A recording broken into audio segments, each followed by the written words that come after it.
Ustedes ya son tardes, ¿sí? Les agradecemos muchísimo la asistencia para esta conferencia que nos va a dar el día de hoy la doctora Frida Díaz Barriga. ¿Sí? Me permito, por favor, ¿sí? Pues nos acompañan profesores de aquí del Instituto de Ciencias Sociales y Humanidades, profesores del Valle del Mezquital, los alumnos de licenciatura, maestría, doctorado, especialidad en ciencias, en docencia, de aquí de Ciencias de la Educación. ¿Sí? Entonces, procedemos a dar inicio. Muy buenas tardes, doctora Frida. Hola, ¿qué tal, Octaviano? Buenas tardes, un gusto de saludarlos. Ok, me permito leer un poco acerca del currículum de la doctora, unas breves síntesis. La doctora Frida Díaz Barriga Arceo es mexicana, tiene un doctorado en Pedagogía y profesora titular de la Facultad de Psicología de la Universidad Nacional Autónoma de México, la UNAM, pertenece al Sistema Nacional de Investigadores CONACYT nivel 3, coordina el Grupo de Investigación en Docencia, Diseño Educativo y TIC, denominado GUIDET. Por invitación de la Organización de Estados Iberoamericanos, OEI, se integró desde el 2007 al equipo de expertos iberoamericanos en educación y TIC. Ha recibido las medallas Gabino Barreda, 1979, y Sor Juana Inés de la Cruz, 2005, por la UNAM, el Premio Mexicano de Psicología 2009, la medalla Anáhuac en Educación 2011, doctorado honoris causa en Ciencias de la Educación, UCI 2016, el Premio Iberoamericano en Excelencia en Investigación Educativa 2019, por la Universidad de España, México, el doctorado honoris causa de la Universidad de La Salle, México 2021. Sus áreas de investigación y docencia comprenden desarrollo y evaluación del currículum, diseño educativo, evaluación de información docente, socioconstructivismo y TIC en educación. Entre algunos de sus libros que ha publicado como autora, coautora o editora se encuentran Estrategias docentes para un aprendizaje significativo, 2010, 2002, Enseñanza situada, 2006, Aprender a aprender, 2010, Portafolios electrónicos, Diseños tecnopedagógicos y experiencias educativas, 2012, Portafolios docentes, 2013, Las políticas TIC en los sistemas educativos de América Latina, Caso México, 2014, Experiencias educativas mediadas por las tecnologías, 2015, Dispositivos pedagógicos basados en la narrativa, 2019, Al este del paradigma 2, Miradas alternativas en educación, 2020, Casos de enseñanza, 2021. Ha dirigido aproximadamente 122 tesis, donde los estudiantes han graduado de licenciatura, maestría y doctorado. Tiene 275 publicaciones entre libros, artículos, capítulos, compilaciones. Asimismo, ha participado en una diversidad de congresos académicos y eventos de formación de estudiantes y profesores a nivel nacional e internacional. Sí, bueno, pues, doctora, es un gusto que estés con nosotros. Doctora, Marixa, quisiera dirigir usted algunas palabras, por favor. Pues muchas gracias, doctor Octaviano. Pues nos da mucho gusto en este espacio académico, pues saludar a nuestros estudiantes. Cuando digo nuestro, me refiero pues a los estudiantes de los diferentes programas del área académica de Ciencias de la Educación y de la Escuela Normal del Valle del Mezquital que nos acompañan en esta sesión, también a todos los profesores académicos e investigadores. Hoy realmente ha sido pues un privilegio poder contar con la participación de la doctora Frida Díaz, pues realmente para nosotros es un referente pues en nuestro trabajo académico y en particular nuestros estudiantes son testigos de ello. Nos da muchísimo gusto pues saludar a los directivos, en este caso de la Escuela Normal del Valle del Mezquital. Nos acompaña el director de la Escuela Normal del Valle del Mezquital, el maestro Benigno Sánchez Naranjo, la subdirectora académica, maestra Guadalupe Guzmán Villa, y la maestra Antonia Holguín Neira, precisamente responsable del área de investigación y líder del cuerpo académico de interculturalidad y tecnologías de la información. A través de ellos es que hoy hemos generado en este espacio de intercambio que hemos venido desarrollando en los últimos 5 años y hemos podido pues conciliar esta posibilidad también de tener una sala con mayor acceso y mayores posibilidades para que nuestros estudiantes y académicos se puedan nutrir de estas reflexiones que por supuesto la doctora Frida siempre constituye un referente. Para nosotros realmente, bueno, pues agradecer en particular a la doctora esta gran posibilidad de poder compartir de su tiempo, que sabemos es muy está muy saturado y muy organizado en términos de todos sus compromisos académicos. Muchas gracias, doctora, por podernos acompañar en esta sesión. Y nos gustaría darle la voz al director de la Escuela Normal del Valle del Mezquital, que nos va a saludar para a partir de ahí poder empezar la actividad académica. Muchas gracias. Adelante, doctor, maestro. Muchas gracias, con el gusto de saludarlos a través de la distancia y aprovechando este recurso tecnológico que nos permite acercarnos. De verdad, nos sentimos honrados por la distinción de la invitación. ¿Hay alguien que está haciendo ruido? Por favor, perdón, director, ¿hay alguna sala por ahí abierta? Si la pueden apagar. Sí, gracias. Pues nos da gusto como institución poder sumarnos con nuestro granito de arena, colaborar en esta red de colaboración, sobre todo para nuestro cuerpo académico que dirige la maestra Antonia Olguín. De verdad que pues lo hacemos con agrado porque sabemos del valor, la importancia que tiene la colaboración académica entre las instituciones. Pues estamos aquí con gusto, apoyándolos y pues de verdad deseamos el mayor de los éxitos para esta jornada que empieza en este momento.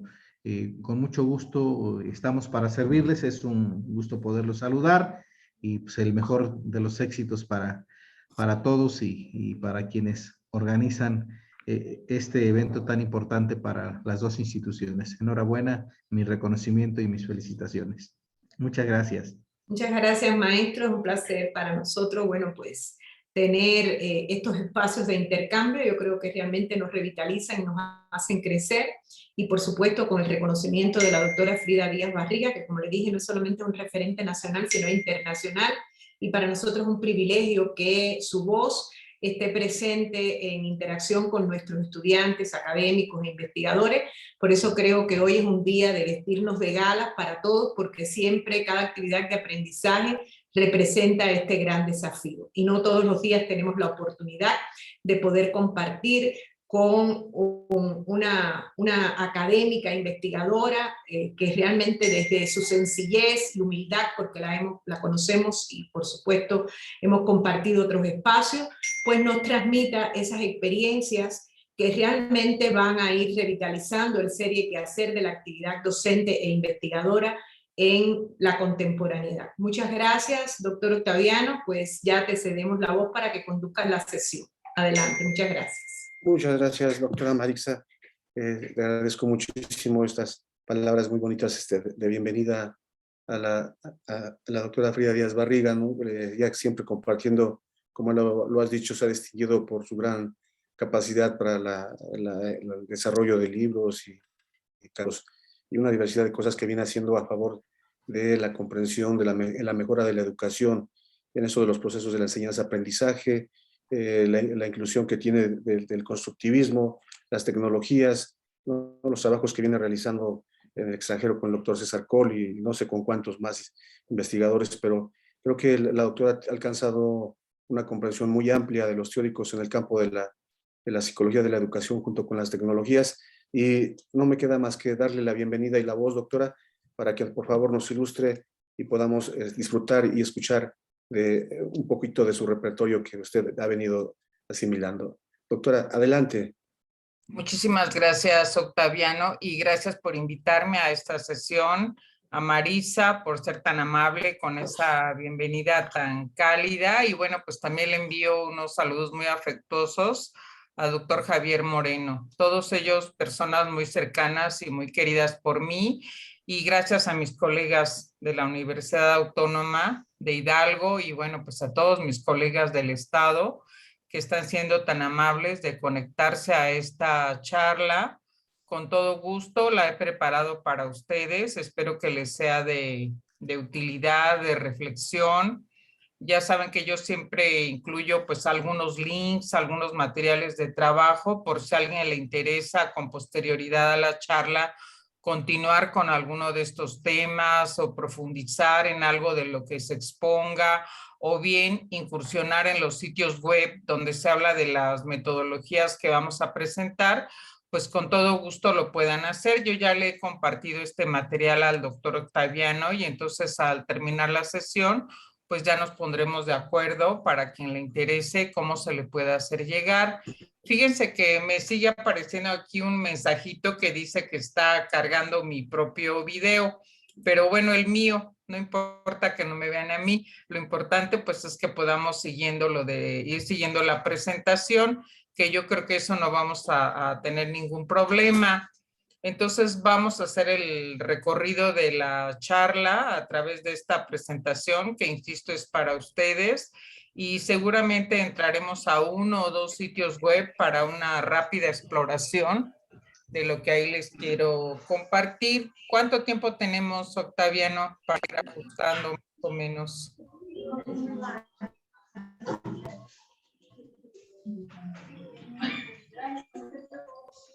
Perdón, sí, es a partir de 1 hora más o menos, doctora, y de ahí lo que tú Luego dispongas. las preguntas. Ok, perfecto. Sí se ve la presentación, ¿verdad? Espero que ahí sí no tengamos problemas. Está muy Sí. clarita.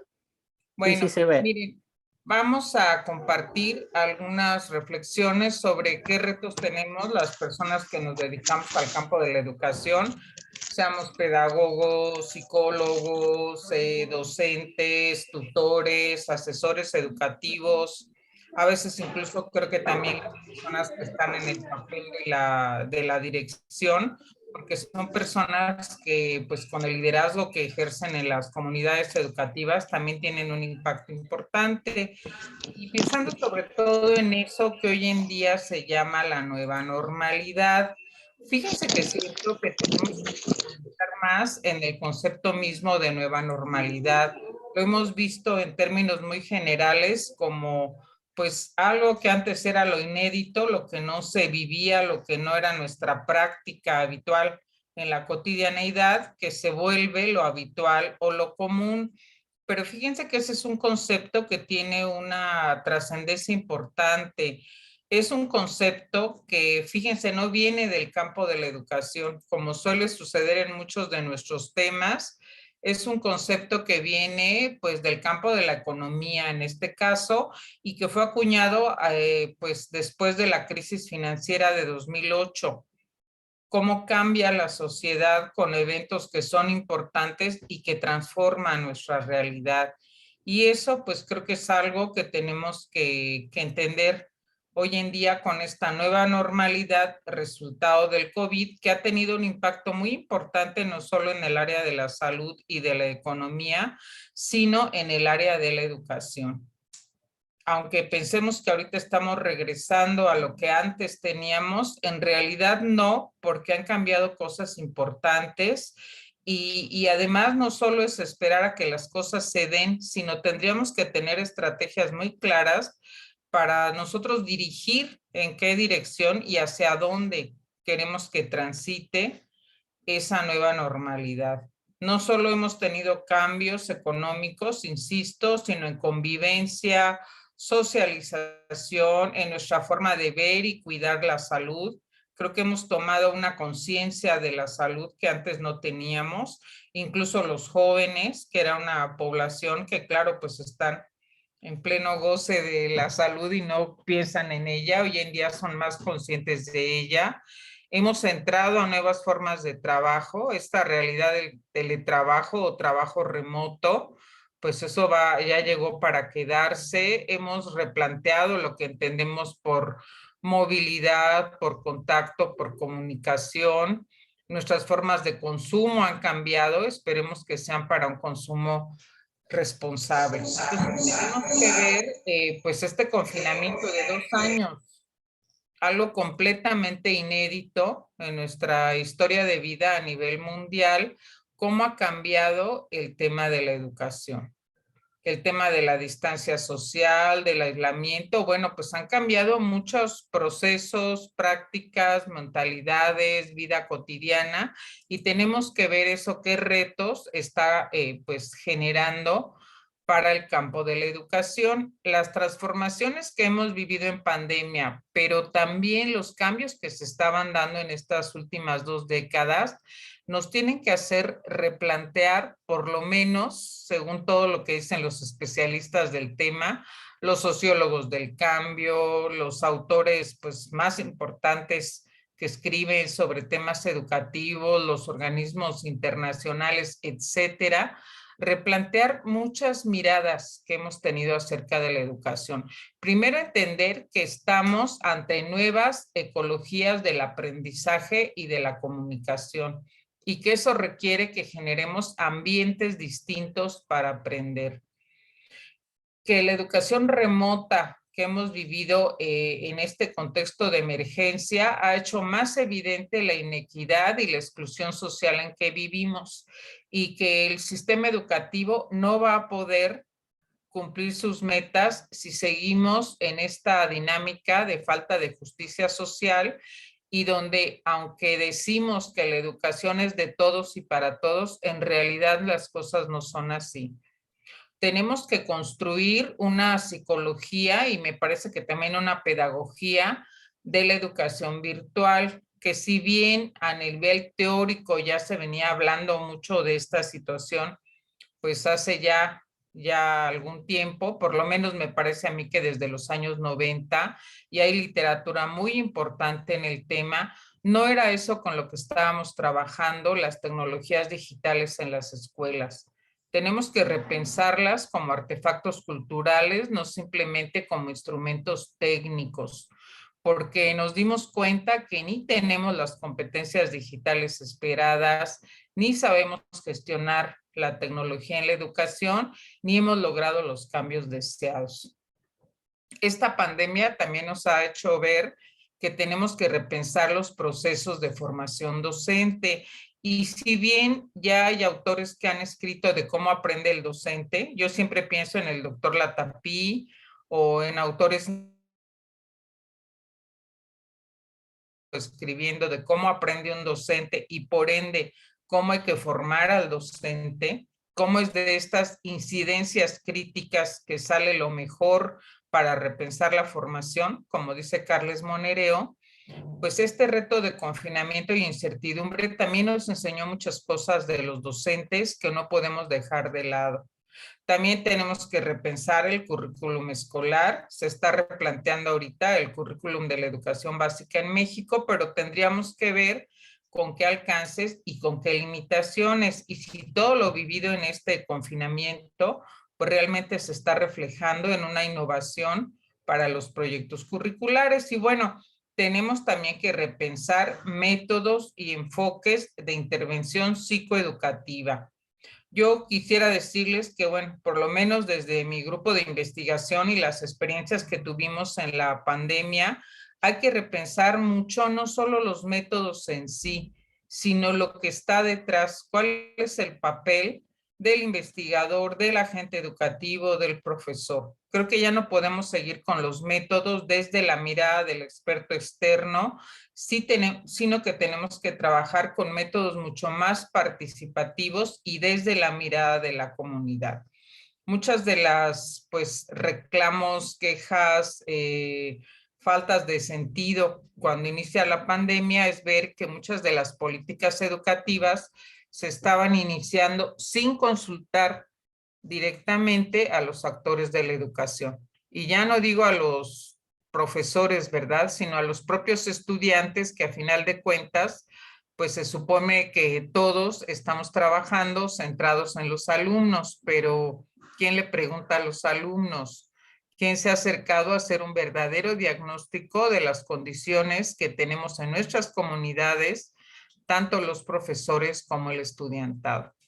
Y bueno, ya esta es una reflexión que me hago yo misma, bueno, no solo yo misma, varios autores, acerca de cómo concebimos a la persona y su desarrollo humano. Tenemos que repensar lo que hemos entendido como ciclo de vida.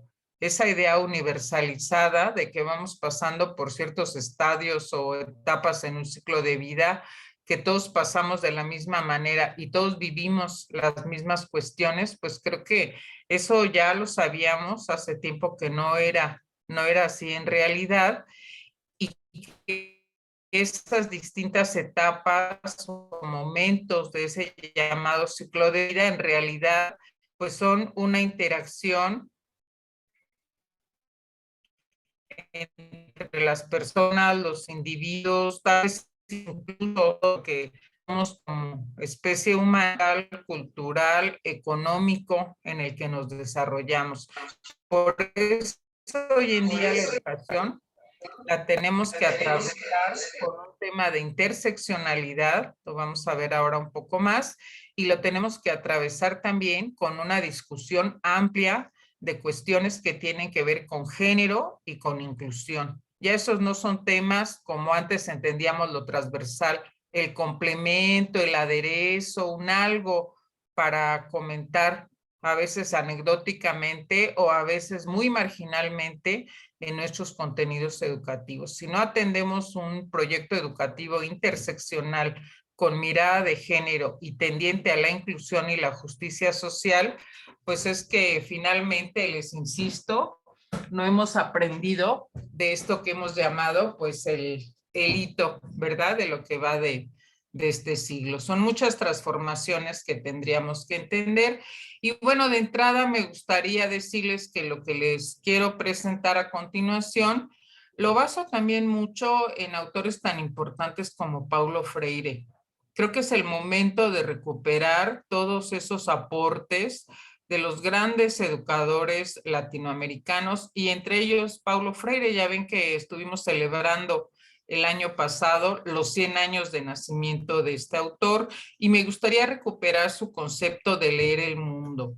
Creo que eso es lo primero que tenemos que aprender a hacer como docentes y les diré que los proyectos que tuvimos en pandemia con mi grupo de investigación, que fueron proyectos, por ponerles rápido un ejemplo, con maestros en Oaxaca, trabajando con ellos cuando inicia la pandemia, un taller que nos pidieron que se llamaba Tecnología Educativa con un grupo bastante grande. Bueno, los maestros de Oaxaca eran de secundaria técnica, de escuelas tanto a nivel pues de la ciudad de Oaxaca como de los alrededores y algunos de ellos eran profesores, ya sea de telesecundarias o incluso de escuelas rurales.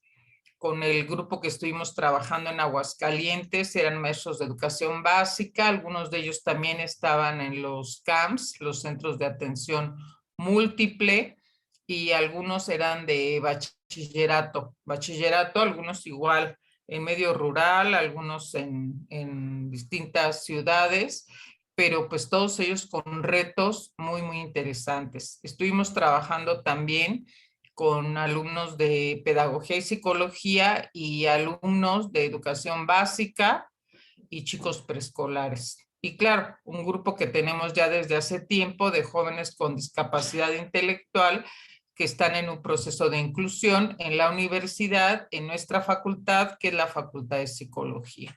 Entonces, con todas estas experiencias, quisiera yo recuperar algunos de los ejemplos que nos dan cuenta de cuáles son estas implicaciones y realidades y cómo eso transforma lo que tenemos que repensar en nuestro papel de educadores. Freire decía que antes de aprender a leer propiamente la letra impresa, tenemos que aprender a leer el mundo y que esa es la principal tarea de un educador. Hay que leer el mundo en el que estamos ubicados para poder entender después la lectura de la palabra. Y miren, leer el mundo implica, por ejemplo, darnos cuenta que América Latina, nuestra región, es la más desigual del planeta. Y dentro de los países latinoamericanos, tal vez nuestro país y Brasil sean todavía los más desiguales.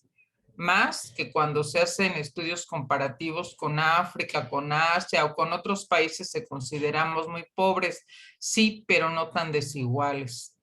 Y que si algo quedó comprometido en este periodo de pandemia, lo dicen los organismos internacionales, es el desarrollo humano, porque el desarrollo humano se estima en función del acceso a la salud, del acceso a la educación y de tener los mínimos del bienestar económico para que una persona vea satisfechas sus necesidades en un ambiente de bienestar y seguridad. Y si yo les pregunto esto, ¿cuántas personas en nuestro país, cuántos de nuestros niños y de nuestros jóvenes ven comprometido su desarrollo humano? Pues seguramente nos daremos cuenta que varios millones. Recuerden que en el confinamiento, nuestro sistema educativo mandó a confinamiento a 35,5, tal vez un poco más, millones de alumnos. Vean la magnitud de nuestro sistema educativo. También es uno de los más masivos, no solo a nivel Latinoamérica, sino a nivel mundial. Imagínense la enorme tarea que implicaba seguir educando en el confinamiento a 35,5 millones de personas viviendo en esos contextos de tanta complejidad, diversidad y desigualdad, ¿verdad? Muchos pensamos en un inicio que el tema era básicamente transitar de lo presencial a lo virtual, pero fíjense que esto sí era tal vez la punta del iceberg y muy complejo el problema. A mí me gustaría que incluso los que están aquí compartiendo el chat con nosotros, los participantes, ¿por qué no me escriben en el chat brevemente en una frase, unas cuantas palabras, cuál fue su mayor reto?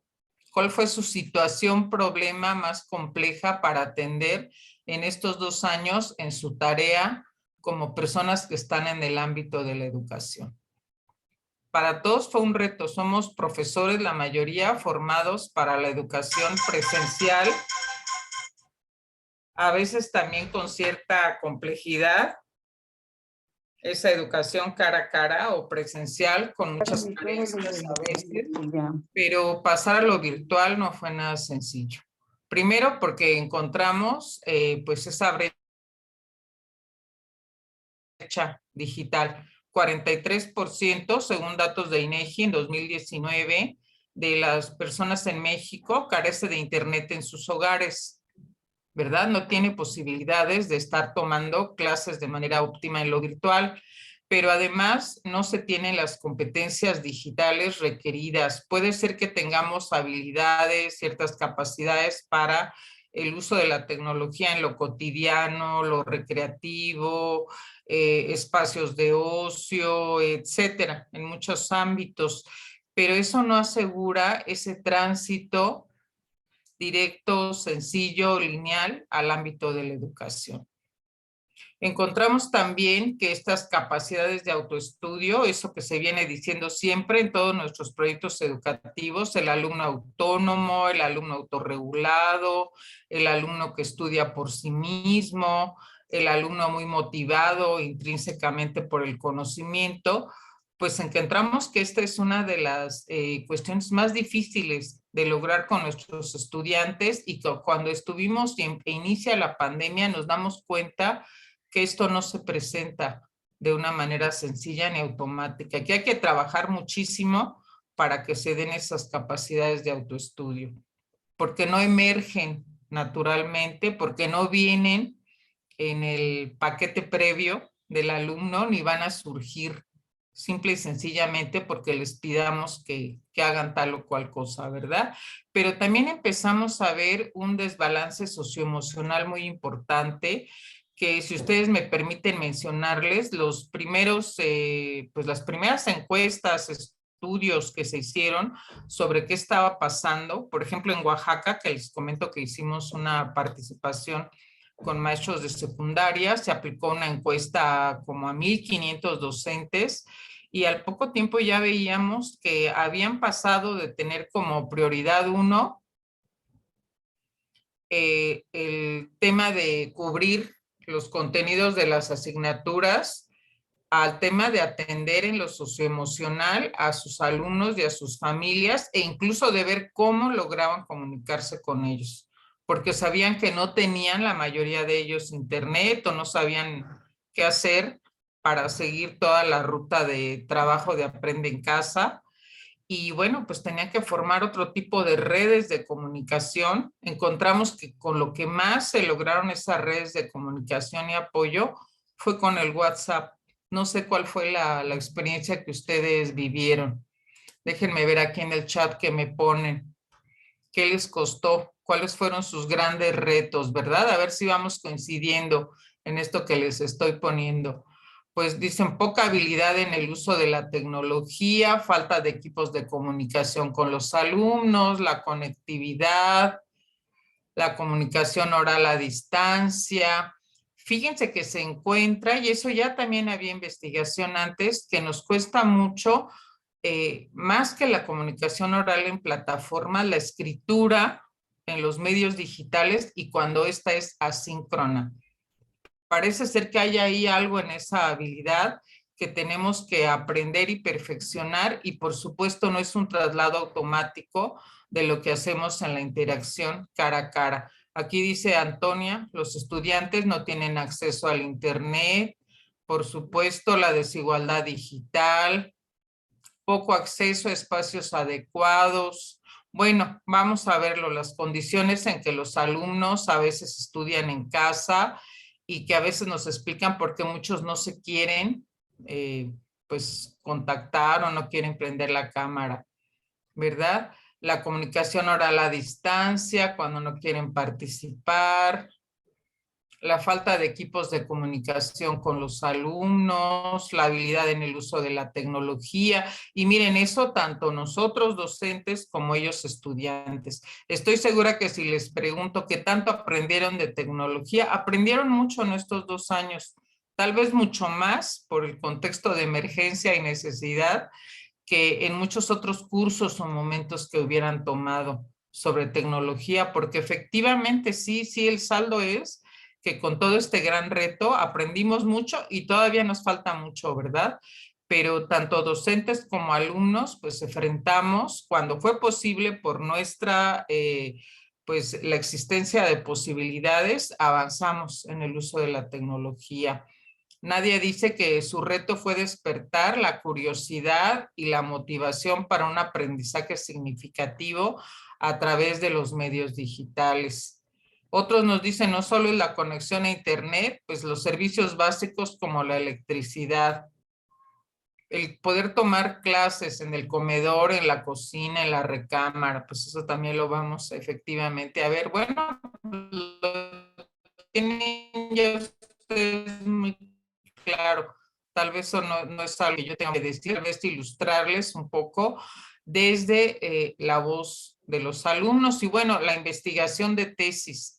Claro, exactamente, mis alumnos, si ustedes me preguntan, todos muy angustiados porque tienen que replantear su toma de datos a través de lo virtual. Ya no había la posibilidad de estar acudiendo a los escenarios educativos presencialmente, ni hacer entrevistas cara a cara, ni estar pues trabajando in situ. Todo se tenía que replantear y eso también es un reto, replantear todo el trabajo de campo, el cuidado de la investigación, el análisis, el resguardo de los datos, etcétera, en el medio virtual, ¿verdad? La sesión sincrónica con todo el grupo, por supuesto, la atención. Eso fíjense que fue algo que se encontró y nos ha dado mucha información sobre los procesos de atención pues en los medios digitales. Pensamos que eran los mismos procesos y lapsos de atención en la interacción cara a cara y nos dimos cuenta que no. Hay otras pautas en lo que es el mantenimiento de la atención y en lo que representa episodios de fatiga, procesos de cognición y de memoria cuando estamos frente a las pantallas. ¿Y cuánto tiempo? Eso también es otra cosa que les quería preguntar. ¿Cuánto tiempo ha subido el que le dedican a vivir en la pantalla? En todo, ¿verdad? El trabajo, la recreación, la comunicación. ¿Cuántas horas pasan al día ustedes o sus alumnos en promedio en la red? Otros me dicen el aprendizaje ubicuo, la falta de herramientas, las competencias digitales, usar las lenguas originarias, las emociones encontradas, la didáctica de lo digital. Claro, pues miren, creo que coincidimos mucho, ¿verdad? Coincidimos mucho y lo que tenemos que ver es cómo esos retos, todos estos retos, bueno, aquí ya Wendy nos está diciendo más de 12 horas, es exacto, Wendy. Ya en mis alumnos de fíjense, y los niños de preescolar, 8 horas, ¿no? ¿Qué piensan ustedes? ¿Habría que ponderar si ese es el número de horas que vale la pena estar frente a pantalla? Antes del confinamiento, ya sabíamos que según las encuestas que hace la Asociación Mexicana de Internet, que ya en promedio los cibernautas destinábamos 8 horas al día a estar conectado. Para lo que quieran, les digo, puede ser sumado todos los usos que le damos a la tecnología. De hecho, 5 horas en promedio eran para estar en redes sociales, conectándose con los otros, unas 2, 3 horas para ver videos, noticias, alguna serie, etcétera, ¿verdad?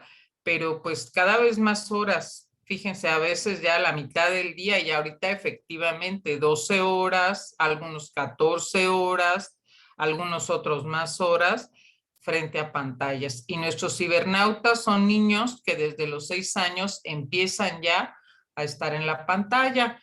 Entonces, nosotros como grupo de trabajo nos dedicamos utilizando este tipo de recursos que les menciono aquí, narrativas digitales, proyectos de fotovoz, que esa fue una estrategia sumamente interesante. Para nosotros creo que fue, pues, ¿qué les diré? Una especie de pepita de oro que pudimos encontrar y nos ayudó mucho a comunicarnos, a dialogar. Vi que alguien decía, la gente tenía necesidad de un diálogo, de una comprensión, de un poder mostrar cómo se estaba viviendo y transitando a esa nueva normalidad, dónde estaban esas rupturas y dónde estaban esas nuevas prácticas de vida. Porque la educación no era simplemente prendo la pantalla y es lo mismo, ¿verdad? Trabajamos mucho también con memorias colectivas, con etnografías y autoetnografías virtuales, siempre con una idea de hacer una intervención muy situada, muy colaborativa, pero todo virtual. Para nosotros también fue el reto, cómo darle un sentido humano, no perder ese sentido humano y de diálogo si estamos en un medio virtual. Y aquí lo que les estoy ilustrando en esta lámina son 2 ejemplos de proyectos fotovoz. ¿Qué es la fotovoz? Pues la fotovoz no es el invento de la pandemia, también les voy a decir, es una estrategia que se deriva de la investigación acción participativa. Ya se venía trabajando probablemente desde los años 90, pero sobre todo en la educación no formal, más que en la escuela. Y sobre todo en la educación, pues para la salud, en la educación comunitaria, en la educación popular. ¿Por qué se deriva de la investigación acción participativa? O si ustedes se meten a ver investigaciones o libros sobre fotovoz, pues siempre se habla de educadores como Freire, siempre se habla de esa interacción desde la acción, siempre se habla de la comunidad. Porque ahí lo que se busca es que ese grupo humano, ese colectivo, esa comunidad, difícilmente la fotovoz es individualista, ¿verdad? Sino es sobre un grupo humano, nos relaten su situación de vida, sus condiciones, planteen las situaciones, problema que viven, ¿verdad? Las ilustren con imágenes que ellos mismos toman para que sean las imágenes más significativas de su entorno de vida. No tienen que ser profesionales.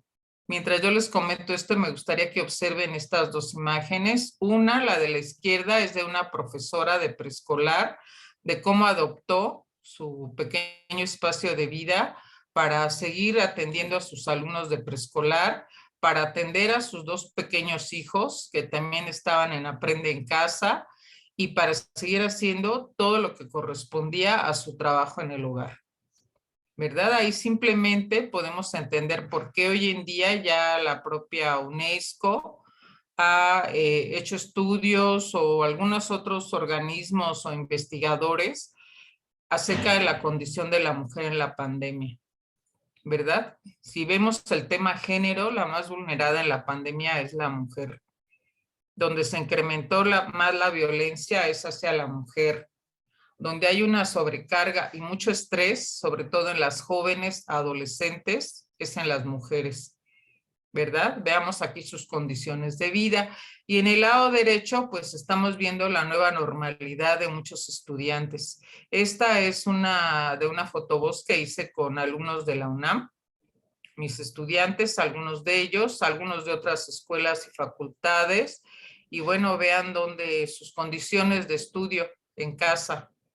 Esta chica lo dice, he pasado a vivir entre una puerta a 2 paredes de una sábana que me ha servido de fondo para las clases por Zoom, en las que debo encender la cámara. Mi rendimiento físico y emocional ha bajado.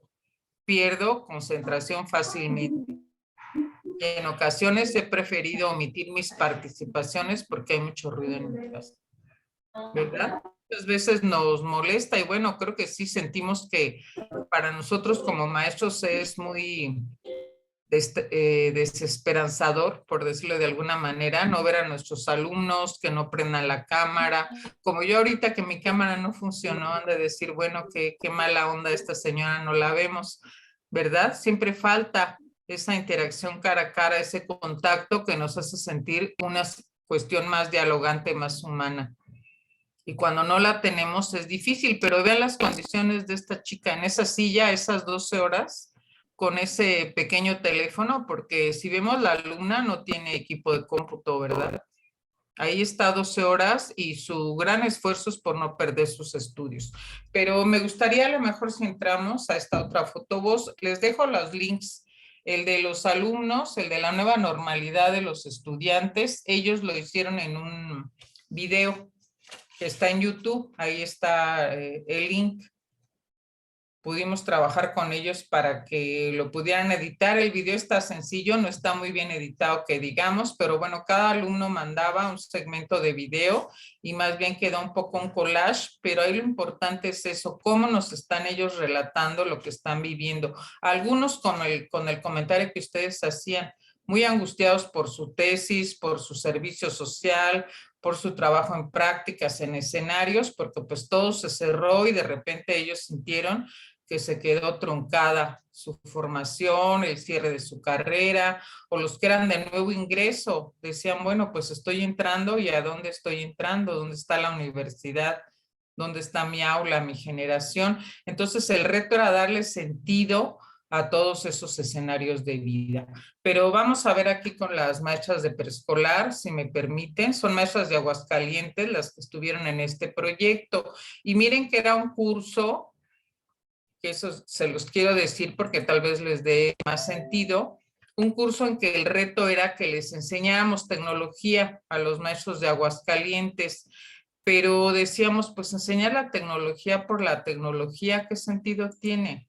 ¿Verdad? Hay que enseñar la tecnología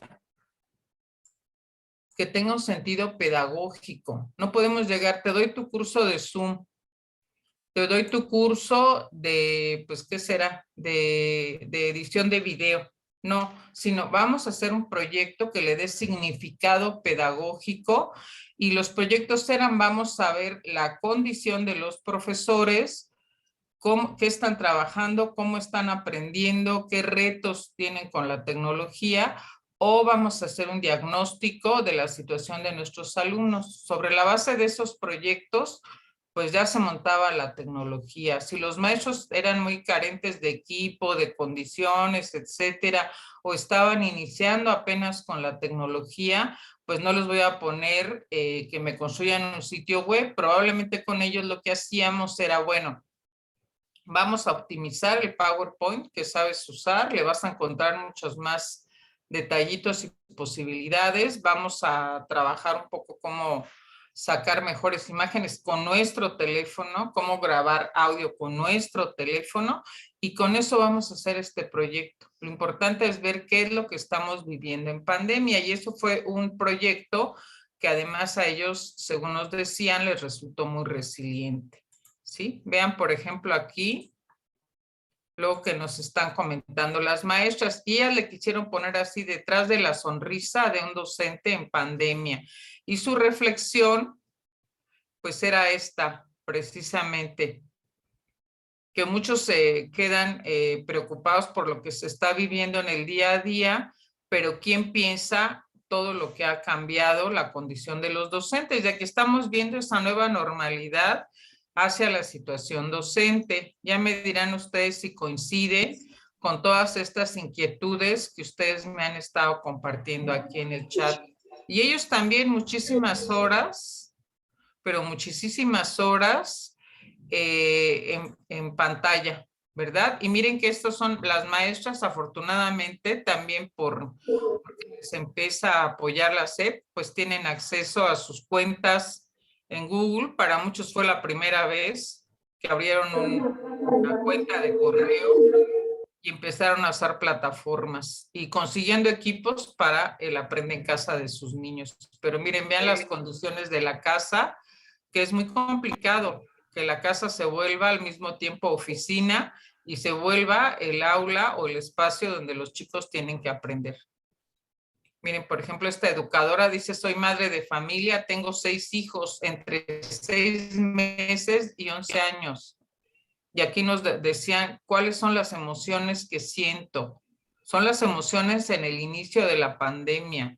Piensen con esas emociones cómo acometemos nuestro trabajo, cómo estamos viviendo ese tránsito tan importante en nuestra función docente y en nuestra situación de vida. Y si nuestros alumnos tienen también estas emociones, por supuesto que este se volvió el asunto prioritario, todavía más allá de asegurarnos de cumplir todo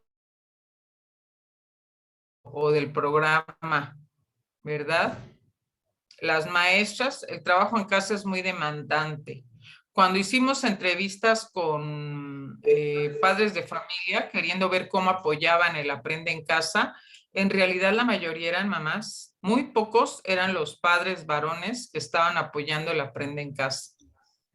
Tal vez estaban muy implicados en el mantenimiento de la casa, en algunas actividades con los hijos, pero toda la atención a lo escolar era de parte de las mamás y toda la atención a la salud de parte de las mamás, ¿verdad? Vean lo difícil, ¿no? Cuidar un bebé tan pequeñito y estar impartiendo las propias clases o estar tomando los cursos para apropiarse de las nuevas tecnologías y poder dar las clases. Esta profesora también es madre de niños de 12, 14, 7 años y nos comenta que aún siendo profesora hay muchos temas que se le dificultan. Claro, pues no conoce todo, no sabe todo, todos los contenidos de los programas de estudio y eso le demanda además a ella, pues aparte de estudiar temas para poder apoyar a sus hijos en la actividad escolar. Aquí vemos también otra ruptura importante y esa me parece para los niños. Para los niños también generó mucha ansiedad y trastornos del sueño, que muchos de los niños ya no tenían un horario ni una organización de su cotidianeidad. Todo el día en pijama haciendo actividades y tareas, sin salir de casa, sin socializar con los amigos, sin poder ir a jugar, ¿verdad? Confinados, pues en las pantallas, ya sea viendo sus programas recreativos o viendo los programas de televisión escolares, que en realidad la mayoría lo que reportaba es que se sentían muy aburridos. Ahorita lo vamos a ver, ¿sí? Fíjense, son muchos profesores, muchas profesoras en este caso, las que nos están comentando y nos están diciendo que su gran reto, pues fue aprender la tecnología, ¿verdad? Dice aquí, nos dice la maestra, capacitarme en todas las nuevas modalidades de trabajo, dar clases virtuales, preparar un espacio en mi hogar para trabajar. Bueno, algunas maestras también nos compartieron todas las actividades creativas que inventaron. Se disfrazaban de mimos, hacían representaciones, grababan pequeños videos, se los mandaban a los alumnos, les enviaban saludos, les festejaban el cumpleaños, todo muy breve, muy sencillito, para que los niños sintieran el apoyo y el afecto de sus profesores. Y decían, me doy cuenta que esto tiene que ser innovador. No puedo hacer algo tradicional porque eso no va con mis niños, ¿verdad? Aquí las maestras que estuvieron aprendiendo tecnología, fíjense que aquí aprendemos mucho de cómo aprende el profesor. Todo lo que ellas nos comentaron fue a partir de esos retos y cómo muchas veces los mediadores más importantes de esos aprendizajes fueron sus propios hijos. Aquí nos lo comenta una de las maestras.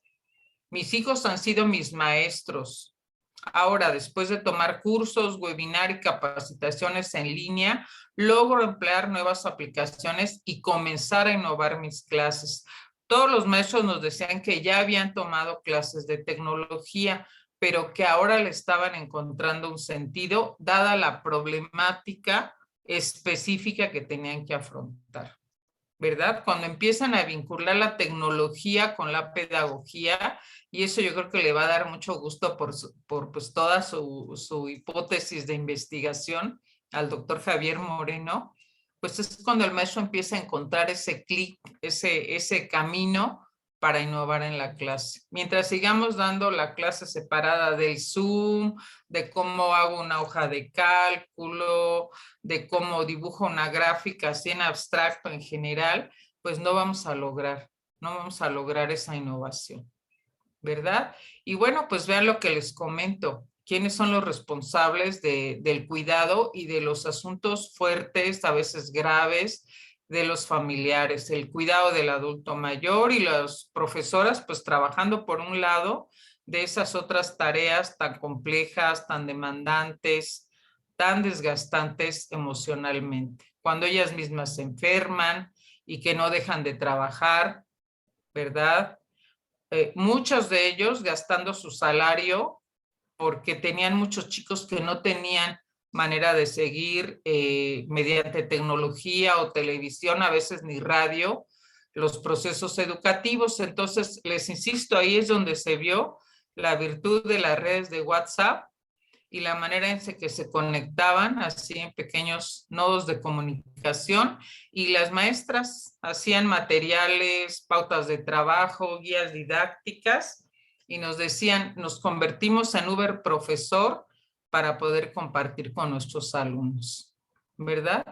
Me gusta mucho esto, por eso es la última lámina. Dice, los profesores se encuentran de pie, trabajando con el corazón, regalando una sonrisa a sus alumnos, aunque pocos saben lo que hay detrás de ella, ¿verdad? Ese compromiso tan grande de muchos maestros. No quiero decir que todos los maestros se hayan comprometido así, porque también sabemos que como un 30%, según las encuestas, reporta que nunca pudo comunicarse con sus alumnos o no tuvo seguimiento con ellos o no pudo o tal vez no quiso hacer un algo distinto, y pues ahí se perdió mucho el contacto con los chicos. Un saldo también que hoy sabemos es que es aproximado a un 20% de la matrícula se rezagó o no se inscribió en el siguiente año escolar. ¿Y dónde se da más ese rezago? Pues en los alumnos de zonas migrantes, de escuelas que son escuelas con condiciones de precariedad, de chicos en el medio rural, etcétera. Entonces, pues ahí se juntan muchos factores que tenemos que atender para poder, ¿verdad? Apoyar a los actores de la educación. Entonces, un poco ese es el tema que les quería comentar de esas realidades y retos de la nueva normalidad para los profesores, pero a lo mejor exploremos un poco los de nuestros estudiantes. Ya vimos aquí, bueno, las condiciones, estos son alumnos universitarios, pero también podemos ver condiciones de nuestros estudiantes de nivel básico. Aquí fue otro proyecto también con maestros de educación básica de Aguascalientes, son estos profesores, y con ellos el reto era que hicieran un diagnóstico de las necesidades de sus estudiantes en la pandemia, pues para poder darles un mayor apoyo. ¿Qué es lo que le pasa a los estudiantes y en qué hay que estarlos ayudando? Miren lo que dicen los chicos, ¿verdad? Prefiero estar en la escuela, mi internet falla, no hay quien me explique, mi hermano es el que pasa más tiempo conmigo, estoy estresada, estudio con tele, libro, celular y computadora. Me enojo con mi maestro porque nos deja mucha tarea. Y aquí este equipo de profesoras lo hicieron como si prepararan un periódico. La idea de su proyecto fue que, bueno, está el periódico que nos dice las noticias y el periódico es Voces de la Educación a Distancia. Les dejo también el link si lo quieren ver, pero de nuevo la idea es que sean eso, proyectos donde si vamos a enseñar tecnología, tenga un sentido para mi formación docente. Si es con los alumnos, tenga también un sentido de vida para mi desarrollo humano, para mi crecimiento, para mis emociones. Vamos a ver a los propios chicos. Aquí en esto, pues los niños nos... Para las clases a distancia, mi mamá me ayudó en la mayoría de las actividades y mi papá en las de inglés.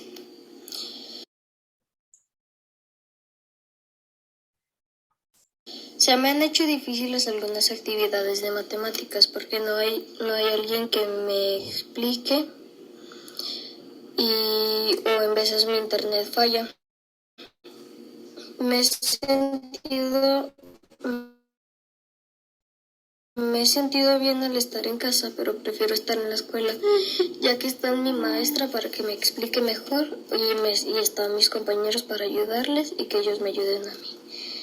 Para mis clases a distancia, la maestra nos ha hecho videollamadas y hemos estado usando Classroom, nuestros libros y libretas Bueno, de aquí cuarto se grado. los voy a dejar, no nos da tiempo, me encantaría que escucháramos a cada niño para que vean cómo también ellos también tomaban sus fotos o les ayudaban sus hermanos, sus papás, las fotos que ellos definían, subían sus audios y contribuían con sus ideas a conformar profesores y alumnos este periódico que nos habla de la educación a distancia y qué estamos viviendo, qué necesitamos, qué es lo favorable y cuáles son los retos o cosas que tenemos que cambiar. Y miren que aquí son niños donde afortunadamente en casa tenían acceso a internet, aunque les falle mucho, porque eso ya sabemos que no tenemos buen servicio de internet. Es de los más caros de América Latina, pero no es el mejor, ni mucho menos. Podemos decir que nos cobran mucho y no nos dan buen servicio, eso es cierto, pero aún así, pues con muchas dificultades para poder dar seguimiento a esa educación a distancia. Y no obstante, si ustedes analizan todos estos proyectos, empieza a darse mucho. Encuentro los programas en la tele. Me enojo con mi maestra porque nos llega mucha tarea. Cuando mi mamá tiene tiempo a sentarse conmigo a explicarme la tarea. La tele, el celular, libros, la computadora. Bueno, aquí hay un concepto importante que no sé si ustedes conozcan, nos lo menciona Adrián, claro, él no es experto en tecnología, pero nos está hablando de una nueva ecología de medios, así le llama la doctora Ángeles Oletic. Estamos replanteando una nueva ecología de medios en el estudio y tenemos en los alumnos, en la escuela o en lo virtual, y tenemos que ser sensatos y claros de cómo gestionamos esa nueva ecología de medios, ¿verdad? Y si ustedes se fijan en todo este discurso que estamos escuchando, en nosotros mismos, en lo que ustedes me han puesto en el chat, pues aparece el tema de las emociones. Hoy, más que nada, nos damos cuenta de la importancia que tiene el tema de lo emocional y creo que eso lo tenemos que replantear como educadores. No podemos seguir más separando lo cognitivo, lo intelectual, los procesos de razonamiento de los procesos afectivos. Hoy en día está una revolución, si me permiten decirlo, que este autor, que se apellida Sembilas, se me hace un autor muy bueno en el tema de lo socioemocional, búsquenlo por favor. Dice que es un giro en el tema de lo emocional, el giro afectivo, que él le llama postestructurar, donde tenemos que ver las emociones tanto en el plano personal, pero también en el plano social, ¿verdad? Todas esas emociones, pues también son producto histórico, cultural, de un momento definitivo. Las emociones también se educan. Es cierto que hay emociones básicas, pero esas se educan en función del género, en función de la edad, en función también de nuestra posición social. Entonces, para poder educar lo emocional, tenemos que entender que las emociones son procesos relacionales y son complejos, no son nada más expresiones que salen de la persona porque sí. Tenemos que verlos de una manera mucho más amplia y tenemos que ver el por qué se dan ciertas emociones que consideramos negativas. Porque muchos de los chicos hoy en día, por la manera inadecuada que se están educando las emociones, se sienten culpables. Es que no me debo enojar, es que no debo contestar, es que esta emoción es negativa y eso es malo. Todo eso lo tenemos que manejar de una manera muy distinta para poder acceder a una regulación que se dé en la persona, sí, pero también en el colectivo. Y bueno, para este autor, como yo creo que para muchos de ustedes, para mí también, lo más importante, pues no vamos a hacer terapia personal de cada uno de nuestros alumnos o sus familias, no es eso nuestro papel en la escuela, pero sí podemos contribuir a una mejora sustancial en el clima afectivo y socioemocional en las aulas, sean aulas virtuales o sean aulas presenciales.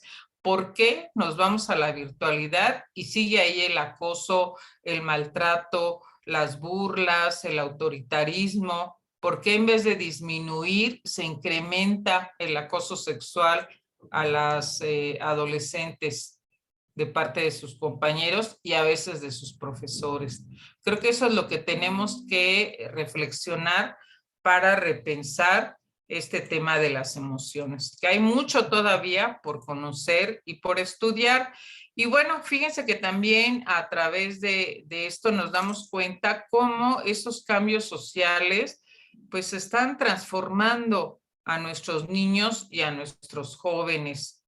Aquí, siguiendo un poco con esta línea de los proyectos que les comentaba, yo sí replanteé mis asignaturas en la licenciatura, no les voy a decir que no, eran las mismas asignaturas, nuevas tecnologías en la educación, procesos psicosociales en el aula, diseño de programas de intervención psicoeducativa, un seminario que doy en el posgrado de adolescencia, otro que tengo sobre investigación basada en el diseño, etcétera, pero todo muy enfocado a proyectos que nos permitieran que la teoría se pusiera en reto con esa realidad que estábamos viviendo.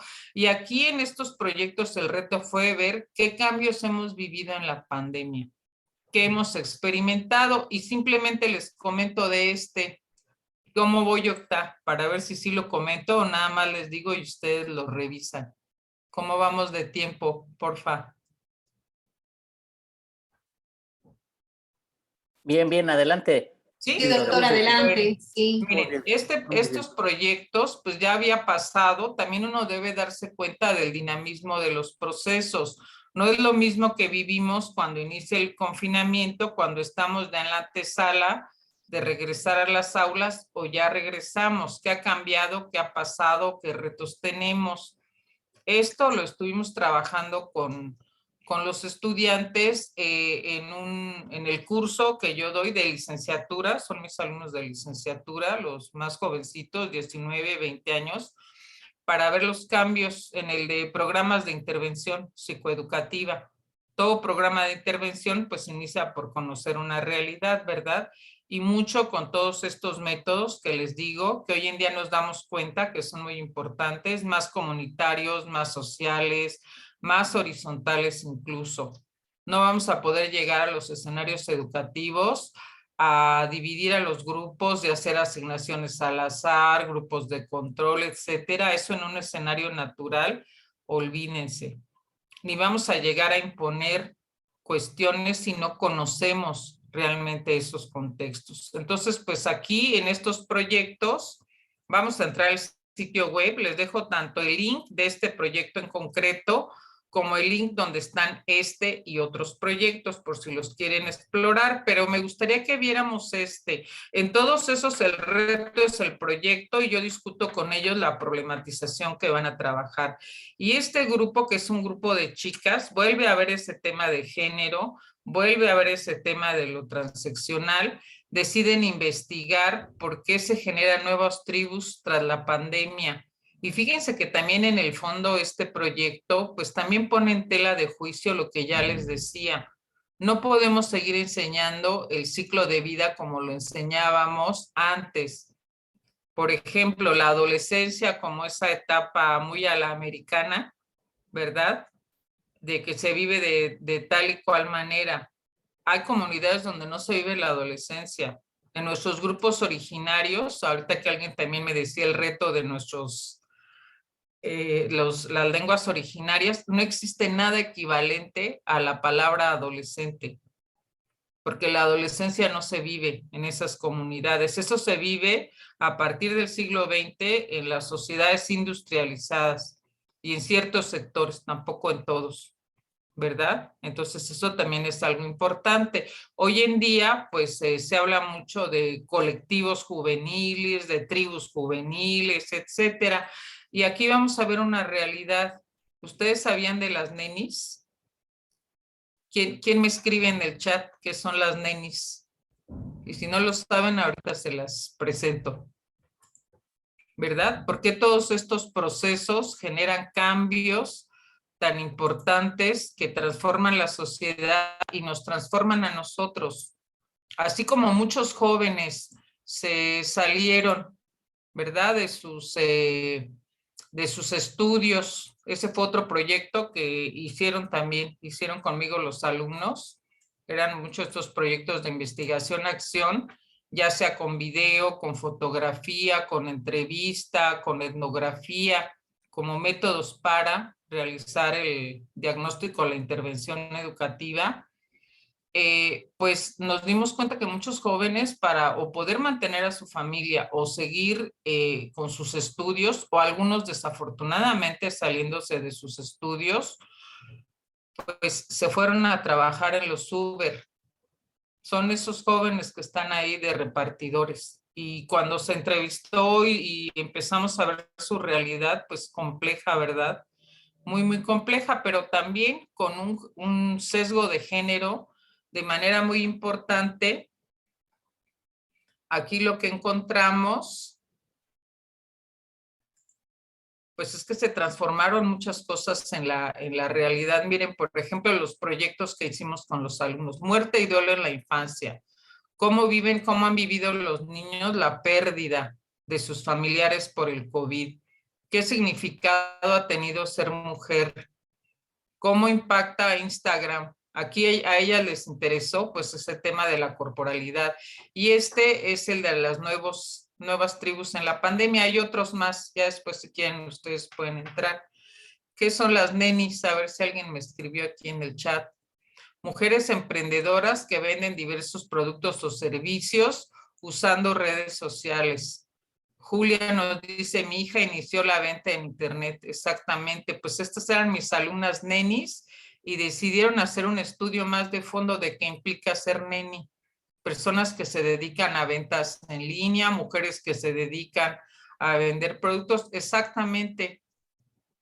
Claro, por supuesto, que no están en las empresas, no son el eBay o no son mercadolibre.com, no, sino son personas que de alguna manera esas formas de cierta economía informal las han llevado a las redes. Ahora ya las están pues buscando para que paguen impuestos, ¿verdad? Y dejen algo como contribuyentes, pero muchas de ellas con esto logran sobrevivir a la pandemia, ¿verdad? Y nos comentan que lo que quieren hacer es concientizar a la población sobre lo que esto implica y que además tanto se visibilice esta situación como que se respete a las jóvenes, ¿verdad? Que están haciendo esta actividad. Ellas dicen, el nombre de nenis comenzó como una burla clasista y misógina, ¿verdad? Como burlándose de las nenis, pero ahora es esta idea que ustedes me dicen, me da gusto que lo pongan así. Mujeres emprendedoras que salen adelante, sacan a sus familias adelante. Para mis alumnas, sobre todo, fue la posibilidad de no abandonar sus estudios. No sé en la Autónoma de Hidalgo si eso lo tienen ya analizado, pero en la UNAM se incrementó en un 228% el número de estudiantes que en la pandemia pidieron suspensión temporal de estudios. No conozco la legislación de la Universidad de Hidalgo, pero estoy segura que han de tener esa cláusula, donde yo como alumno puedo pedir hasta un año de suspensión temporal sin que me penalicen el tiempo de mis estudios. Casi siempre es embarazo, enfermedad, me fui a otro lugar a estudiar o me salí a trabajar o mi familiar está enfermo y lo tengo que cuidar. Pues imagínense, ahorita se incrementó 228%. A mí me tocó con otros 2 colegas hacer un análisis de los motivos de estos chicos. Ya luego eso se los cuento en otra ocasión si quieren. Pero pues para muchas de estas chicas eso fue lo que les permitió no tener que engrosar ese porcentaje de alumnos que se tienen que dar de baja, ¿verdad? Entonces, muchos de estos jóvenes, pues son los que, estas jóvenes, porque son mujeres, ese también vuelve una cuestión de género que habría que ver, son sobre todo mujeres jóvenes, chicas que ya de hecho vivían en la red, que tenían sus redes sociales, que tenían sus contactos y que por eso pueden lanzar sus negocios. A mí me hace pensar, fíjense, por qué nuestros alumnos, muchos de ellos supieron ser mucho más ágiles, emprendedores, listos, creativos en la red para habilitar estos negocios y estar siempre reportando que estaban aburridos, cansados, distraídos y que no aprendían en las clases por internet. A ver, explíquenme ustedes esa aparente paradoja. ¿Por qué? ¿Verdad? Y bueno, incluso nosotros hicimos como maestros, algunos, no les diré que todos, una colecta para algunas de estas chicas, darles ropa de segunda mano para que pudieran armar esos negocios y sacar a su familia adelante. Muchas de ellas, sus padres se quedaron sin trabajo, ¿verdad? Entonces, muchas de ellas además no solo venden objetos, sino preparaban alimentos, tienen sus lugares de entrega, ¿verdad? Y el boom, incluso ya hay estudios desde el punto de vista de la economía, de cómo se da ese proceso económico, qué es lo que piensan las chicas que son nenis. El 40% se siente orgullosa, el 25% saca adelante a su familia, el 20% porque es la manera de hacerle frente a la pandemia. 5% incluso empiezan a sostener a su casa porque en su familia ya no hay quien. Y menos se calcula que hay entre abril y agosto del 2020, 1.3 millones de mujeres perdieron su trabajo. Y muchas de ellas lo que hicieron o estaban en riesgo de no tener cómo mantener sus estudios y emprendieron estos pequeños negocios, ¿verdad? Y aquí, bueno, pues un poco las entrevistas, los testimonios, el lugar donde siempre se reúnen, que son ciertas estaciones del metro, que ya son conocidas como las estaciones donde se reúnen las nenis, ¿verdad? Ahí es donde hacen los intercambios. Muchas de ellas relatan que cuando no hay dinero, pues lo hacen a través de trueque, que se trabaja muchísimo, no crean que es nada más ir a intercambiar y pasarla bien, son muchas horas para trabajar. Súmenle además las horas de las que estudian o cuidan la casa o preparan y arreglan todo esto, porque además les gusta mucho que sean cosas atractivas, interesantes, que le den un plus a la gente que consume estos productos, ¿verdad? Están muy conscientes de que forman parte de una economía informal.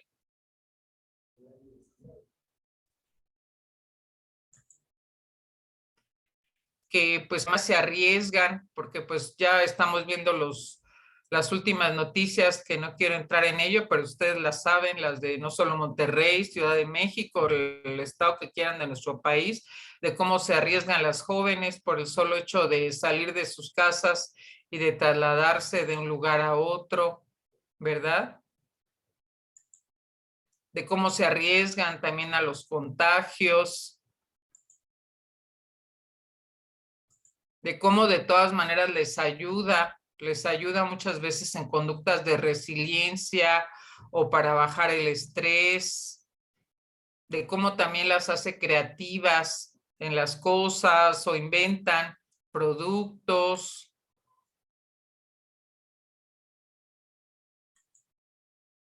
como muchas de ellas dicen, es que no solo vendes, es una parte de ti, ¿verdad? Entonces, fíjense cómo todo esto habla de esa nueva normalidad donde nuestras mentalidades y prácticas sociales han cambiado.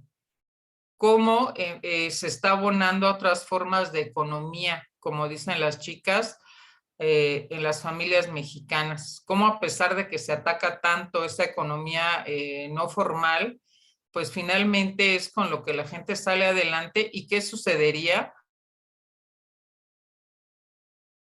Como ellos lo consideran pues algo honorable para sacar adelante a su familia.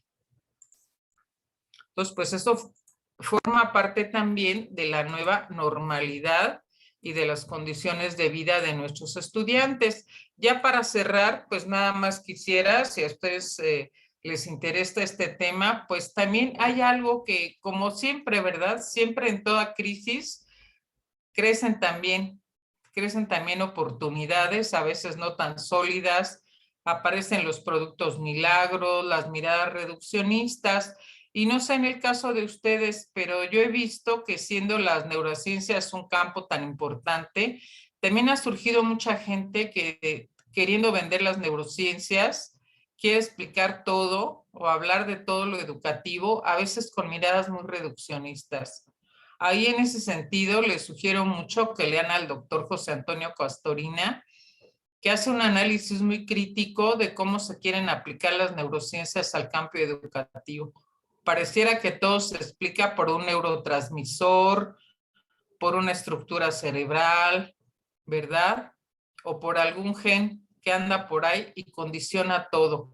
Y él lo que nos dice es que toda explicación sensata, claro, recorre la vida psicológica, recorre nuestra biología, eso es algo muy importante, pero recurre también a entender nuestra experiencia y la cultura de la que provenimos.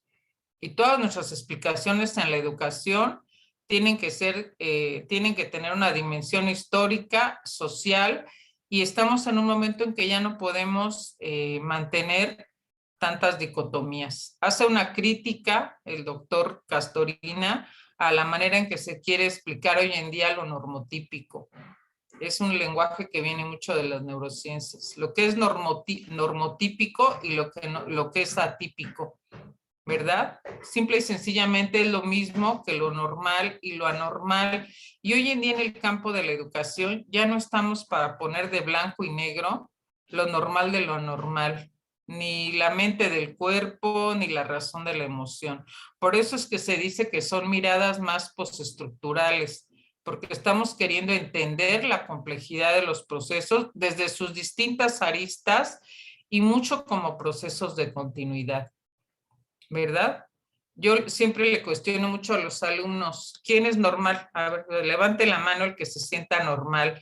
Y pues todos así como tímidos, nerviosos, levantan la mano, ya que explicamos de dónde vienen esos conceptos, ya que explicamos el sentido que han tenido en la ciencia positivista, ya que vemos la diferencia, los límites, ya que leemos a Foucault, por ejemplo, pues nos damos cuenta que son miradas que nos han permitido ordenar tal vez algunos procesos de conocimiento, pero no son esas miradas de blanco y negro, ¿verdad? Tendríamos que verlas más desde esta mirada de complejidad. Y bueno, ya mi último comentario. Creo que hoy en día los educadores tenemos que trabajar por lo mismo desde miradas más multidisciplinares, de pensamiento complejo, de una formación crítica. Por supuesto, yo nunca pensaría que debemos dejar la teoría a un lado, pero ver la teoría siempre como algo dinámico, no como algo ya anquilosado y que no se va a transformar. Y que siempre la teoría tiene que ser un conocimiento que se reta en la práctica. El conocimiento en la acción es lo que nos permite ir transformando. Y bueno, pues sí, hay que repensar las tecnologías, pero como artefactos culturales. Hay que aprender a entender los fenómenos in situ, en su momento, en lo que se están constituyendo. Probablemente en los años 70, si hubiéramos estudiado la condición de nuestros estudiantes, jóvenes, mujeres, adolescentes, hubiera sido muy distinto a lo que estamos viendo hoy en día. Tal vez sus luchas, sus conquistas eran otras de las que tenemos que ver hoy. Tal vez, por ejemplo, el tema de las masculinidades ni siquiera se pensaba, ¿verdad? Entonces, esas perspectivas de género hoy en día están cambiando mucho, incluso de géneros. Si ustedes me preguntaran a mí en mi educación, pues solo eran dos y de blanco y negro. Y hoy en día vemos, yo creo que todos los matices posibles y la palabra es géneros, ¿verdad? Y se atraviesa por el tema de los derechos humanos y de la diversidad, cosa antes impensable. Hoy en día se habla mucho de personalización, pero personalización entendida no como individualización en cuanto en solitario aprender, sino como poder tener trayectos más flexibles donde cada quien va tomando elecciones y decisiones. Por ejemplo, en estos proyectos que les menciono, pues todos vamos a hacer un proyecto para entender algún cambio en lo psicológico y en lo social que se ha dado como resultado de la pandemia. Pero a mí me interesa el estudio de las nenis. A mí me interesa ver cómo han vivido los niños los procesos de duelo y qué significado le han dado a la pérdida de personas cercanas por el COVID. A mí me interesa ver cómo han vivido las mujeres la pandemia. A mí me interesa ver X o Y o Z, ¿verdad? Entonces ahí voy personalizando esa experiencia y pues cobra más sentido. Son proyectos además que no son de cortar, pegar, sino realmente implican el conocimiento en la acción e implican que las TIC no sean los protagonistas, sino los artefactos culturales, pues para poder realizar la actividad. Y ahí es donde aparece esa idea que les menciono de la ecología de medios. No olvidemos que todo lo personal es político. Creo que eso es algo muy importante.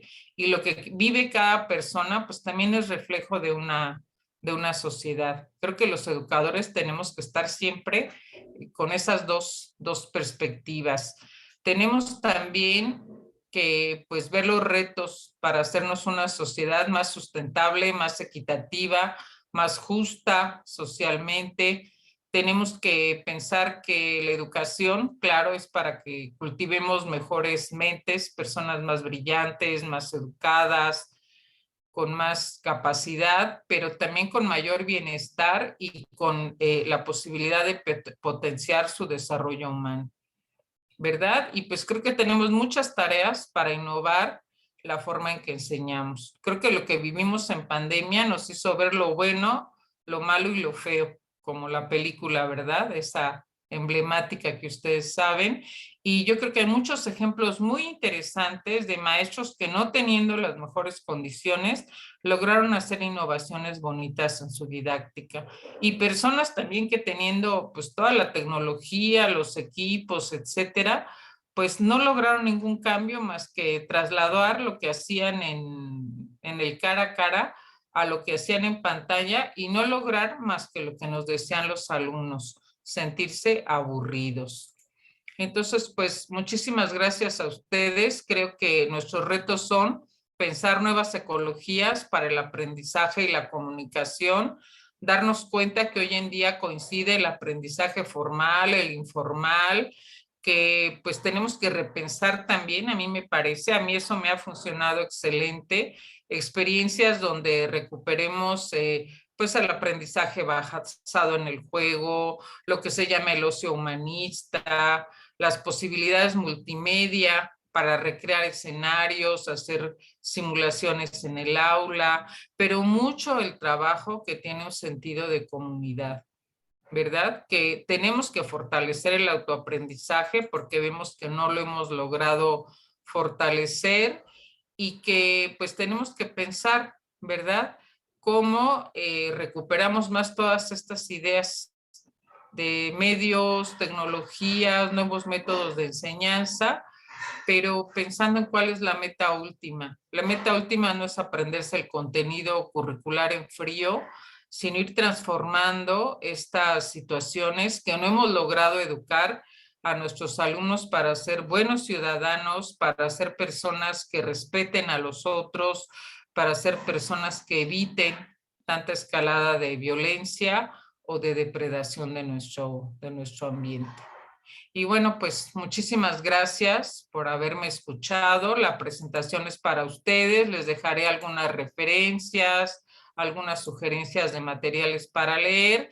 Y también si ustedes quisieran entrar a nuestro sitio web, donde vienen varias de las metodologías que les he comentado, pues ahí serán bienvenidos.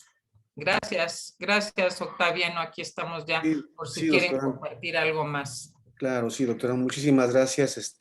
Pues igual te damos un aplauso virtual, sí, Ay, muchas simbólico, gracias. simbólico a pues esta gran ponencia que nos has dado, nos has compartido. Y bueno, las reflexiones sin duda son mucho a profundidad, porque aquí estamos, muchos docentes nos dedicamos a ello, hay estudiantes que están haciendo su carrera, su posgrado, ¿sí? Y sin duda alguna esto los lleva a reflexionar más sobre sus proyectos de investigación y más en esta parte que estás mencionando acerca de los retos durante estos momentos, ¿no?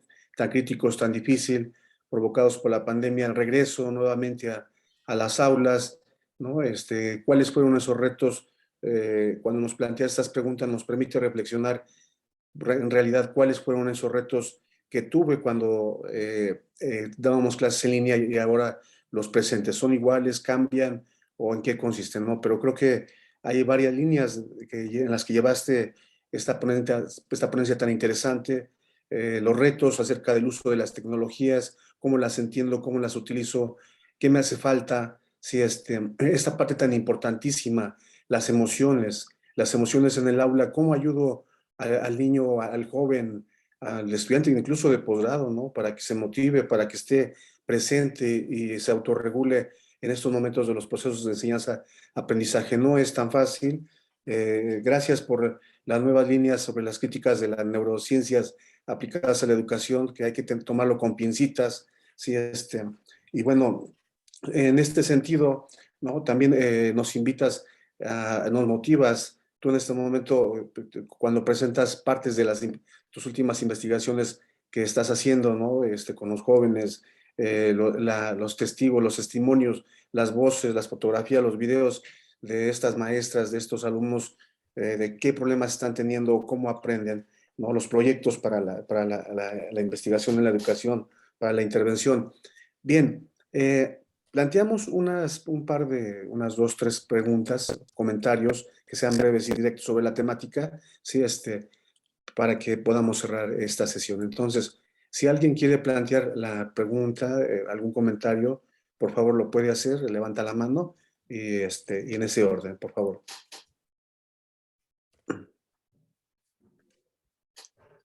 Igual pueden escribirla si gustan. Bueno, aquí Javier Moreno dice el aprender con sentido.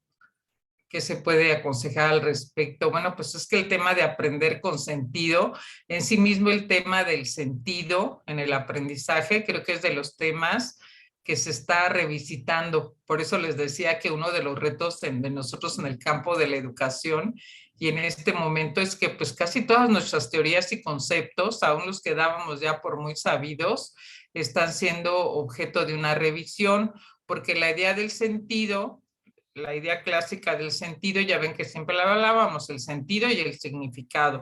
El significado, pues es esa construcción de esa comprensión de lo esencial de ese conocimiento que vamos a lograr. Y ahí la idea del aprendizaje significativo, ¿verdad? Cuando se logra ese entendimiento y logro, pues, desentrañar ese conocimiento que significa. Y el sentido, pues más asociado a la disposición, a la voluntad, a la motivación intrínseca, al tener una actitud positiva para el aprendizaje. Y hoy en día, pues lo que se está entendiendo es que ambos procesos están completamente vinculados. ¿Qué les diré? El yin y el yang.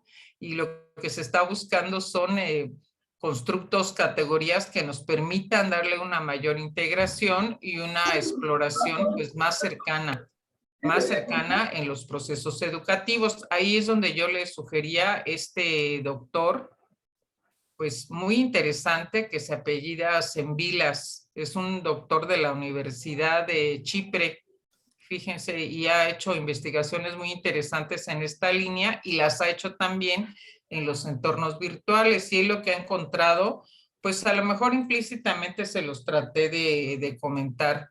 El sentido llega en la medida en que conectamos con una realidad y con esos intereses vitales de las personas. Y el sentido llega, pues díganme si no, un ejemplo de mucho sentido, pues el emprendimiento de las jóvenes que tienen que resolver el reto de su día a día, su cotidianeidad o su familia. Ahí se activan procesos creativos de toma de decisiones, de poder hacer la construcción de una problematización, de saber manejar y regular los afectos, de poder superar aquellos afectos que nos bloquean emocionalmente para, aunque sea un reto y siempre en una condición de incertidumbre, pues emprender algo nuevo, algo distinto. Y ahí es donde nos damos cuenta que coinciden ese sentido y ese significado. Ahí es donde ya no vamos a ver tanta ruptura entre el pensamiento y la emoción. Ahora, si ustedes saben, la palabra emoción tiene la misma raíz etimológica que la motivación. Motivación y emoción, en el fondo, significan lo mismo y significan pues esa disposición para la acción, aquello que me impulsa al movimiento, vienen de mover, ¿verdad? Motivarse y emocionarse es algo que me generó movimiento, algo que me movió, que me sacó de mi estado de equilibrio, de homeostasis y me hizo, pues, actuar, ¿verdad? Y eso es lo que nos debe generar el sentido, esa disposición al actuar, a querer hacer un algo para transformar ese estado en el que estoy. Por eso se dice que pues finalmente son esos procesos muy dialécticos, ¿no? En donde hacemos una especie de disrupción al estado actual de las cosas para hacer un algo distinto. Y lo que sí creo que es muy importante para generar ese sentido, esa disposición, pues es lograr ese clima de bienestar, de aceptación, de respeto, de justicia, de derechos. Por eso es tan importante ver que este tema del sentido y de las emociones se acompañan del sentido, pues sí es un tema de un estado psicológico, siempre tiene un componente subjetivo. Lo que yo siento en relación a cierta temática o situación, pues seguramente no es lo mismo que sentir a Octaviano o que sentir a René o Julia, porque cada quien tenemos una historia, una serie de vivencias, un algo que nos lleva al momento en el que estamos, ¿verdad? Pero también son reflejo de las interacciones que estamos teniendo en ese momento, de la manera en que otras personas nos hacen vivir esa experiencia. Entonces, por eso es muy importante ver todo esto como algo relacional y darnos cuenta en qué contexto se da. ¿Por qué tanto ese relatar en todo esto que estamos viendo en un inicio de pandemia, todas estas emociones? Tengo estrés, tengo miedo, tengo incertidumbre, no puedo dormir, estoy disperso, estoy aburrido, no estoy aprendiendo, las cosas se me olvidan. ¿Verdad? ¿Qué sucedió ahí? Tenemos que entender qué sucedió ahí, porque ese evento inédito no fue nada más transitar de lo presencial a lo virtual, ¿verdad? Hubo muchas cosas más, toda esta ruptura de la cotidianeidad, todo eso, ese nuevo orden en ese contexto de tanta incertidumbre, todos esos casos en mi experiencia de vida, la ruptura de mi organización, mi cotidianeidad, mis rutinas, la experiencia de estar confinado, o sea, son muchas cosas las que tenemos que entender para poder darnos cuenta de lo complejo que son estos estados motivacionales. Pero bueno, además darnos cuenta que los maestros no podemos ser, bueno, miren, tal vez nosotros los que estudiamos psicología y ni aún así no es tan sencillo que seas el psicoterapeuta de, ¿verdad? Sino más bien eres el docente y tienes que trabajar mucho por construir un clima positivo de aula, buscar las mejores interacciones y relaciones entre los estudiantes, tener ahí sí yo creo cero tolerancia a la violencia, al abuso, al maltrato. Nosotros como maestros no ejercer ese tipo de conductas porque somos el primer modelo de esa situación. En varios estudios también que se han hecho de la resiliencia en pandemia, ¿Cuál fue la mejor, pues lo que conduce a la mayor resiliencia? La empatía. Las relaciones que se definen por las personas como empatía, ¿verdad?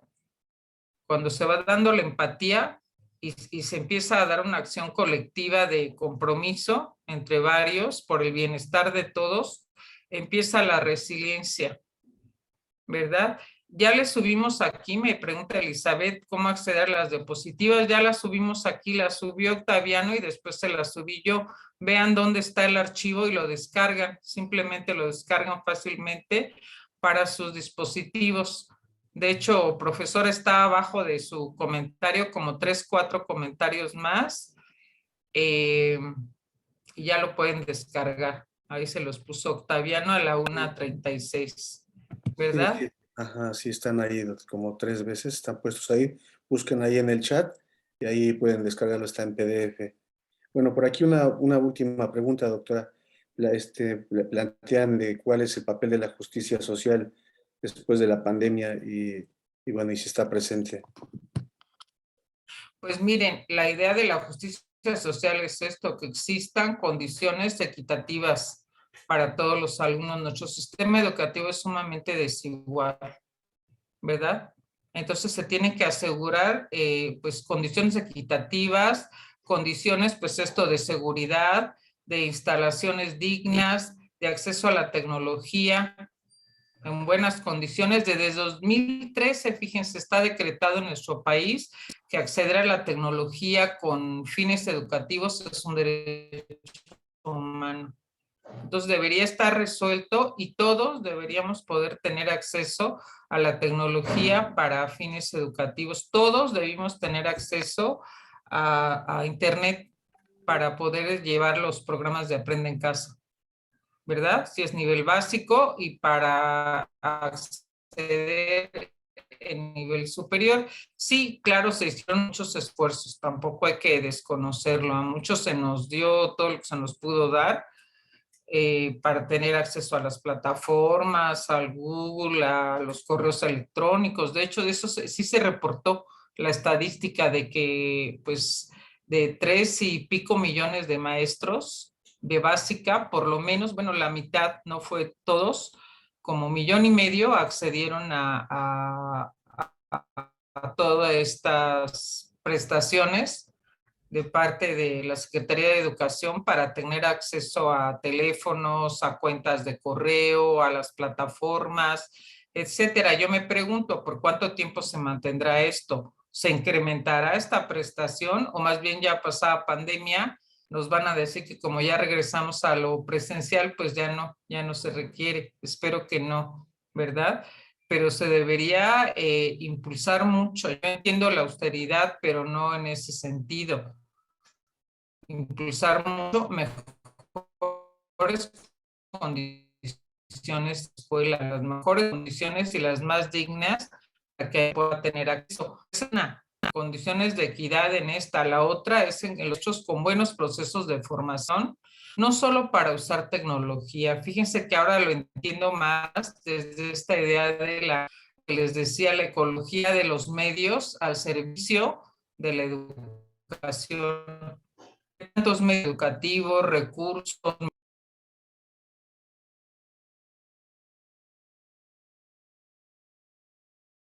de género. Miren, no es de veras por una cuestión ideológica, pero sí tenemos que ver toda esta condición tan complicada que además se atraviesa con el nivel socioeconómico de muchas de nuestros estudiantes, con todas las presiones que tienen por su condición de vida. Veo claro también desde el punto de vista de la masculinidad, tenemos mucho trabajo que hacer. Entonces, pues ahí es donde está esa justicia curricular, que creo que es muy importante poder atender. Me dicen saludos desde Colombia, saludos también a los colegas y ahora que pienso en Colombia, fíjense pasos adelante de nosotros, porque en temas de inclusión educativa que ese es otro ángulo importante de la justicia curricular, tanto en Colombia como en España, como ya no me acuerdo si es Chile o Argentina, ya se han dado cuenta que se tiene que tener principios de inclusión educativa asegurados también para todos, porque hoy en día la inclusión abarca, por un lado, sí a las personas con discapacidad, que son personas que, a ver, ustedes díganme, no los sintieron invisibilizados en pandemia o excluidos en pandemia. Muchos de ellos no fue pertinente lo que se habilitó en Aprende en Casa. A algunos les ayudó, bueno, pues que ya se daba con lenguaje de señas mexicano, algunos de los programas, o que podían hacer algunos ajustes a las plataformas, o que los libros de texto ya están en braille, los pueden bajar o solicitar, creo, en braille, una cosa así. Pero en Colombia y en otros países ya hay una legislación que obliga a que todos los materiales educativos estén en diseño universal para el aprendizaje, a que se maneje la lectura fácil, a que los maestros estemos preparados para lo que se llama planeación centrada en la persona, y tienen varios portales muy interesantes de diseño universal para el aprendizaje. Se los recomiendo mucho. A mí me encanta, mi sitio favorito es un sitio colombiano que se llama Eduteca. Siempre está con varios módulos para apoyar a los profesores en el COVID, para darles ideas, sugerencias, unidades didácticas, etcétera, para apoyar el aprendizaje en confinamiento, para trabajar incluso el tema de un mejor clima de aula. Entonces ahí sí siento que tienen algunos proyectos muy bonitos. Uno que me gusta mucho es el que se llama Pisotón, así se llama, programa Pisotón. Pisotón es un personaje, creo que es como un hipopótamo, el que lo representa, es un muñequito ahí de cómic muy simpático, y es un programa de atención a lo socioemocional que tiene ya más de 10 años en Colombia y que ha tenido tanto éxito que lo han adaptado y lo imparten en otros países. Incluso hay varios lugares en México donde lo han impartido. Ese se los recomiendo muchísimo. Es un excelente programa. Tienen otro de infancias afrodescendientes, que también tiene toda esta orientación de inclusión y justicia, pues para reconocer también la herencia que tenemos de las culturas africanas, ¿verdad? Muy poco reconocida y aceptada. Y si me preguntan algún proyecto que me guste mucho de México, pues miren, no es de la SEP, pero es de CONADIS, del Consejo Nacional contra la Discriminación, y es el proyecto Equipatla. Equipatla sí tiene ya esa lógica de diseño universal para aprender y tiene ya este tema de interseccionalidad y de género. Se lo sugiero muchísimo, me parece muy buen proyecto. Y otro que me gusta, si me permiten sugerirles, es el de Constrúyete, dedicado a adolescentes. Ese sí lo lanzó la Secretaría de Educación junto con el Programa de las Naciones Unidas para el Desarrollo. Muy buen programa, con lo que yo vi en sus estadísticas, más de 250,000 de profesores para hacer labor de tutoría y apoyo a adolescentes en esta época de pandemia. Entonces sí hay muchos recursos, a veces no los tenemos tan visibles, todos estos de acceso abierto para quien quiera, del lugar del mundo donde estén, los pueden recuperar, pero a veces siento que sobre eso nos falta que nos alerten, nos ayuden, nos enseñen un poco más para tener acceso a todos esos recursos que suelen ser muy valiosos. Muy bien. Muchas gracias, doctora. Creo que hemos llegado ya al cierre.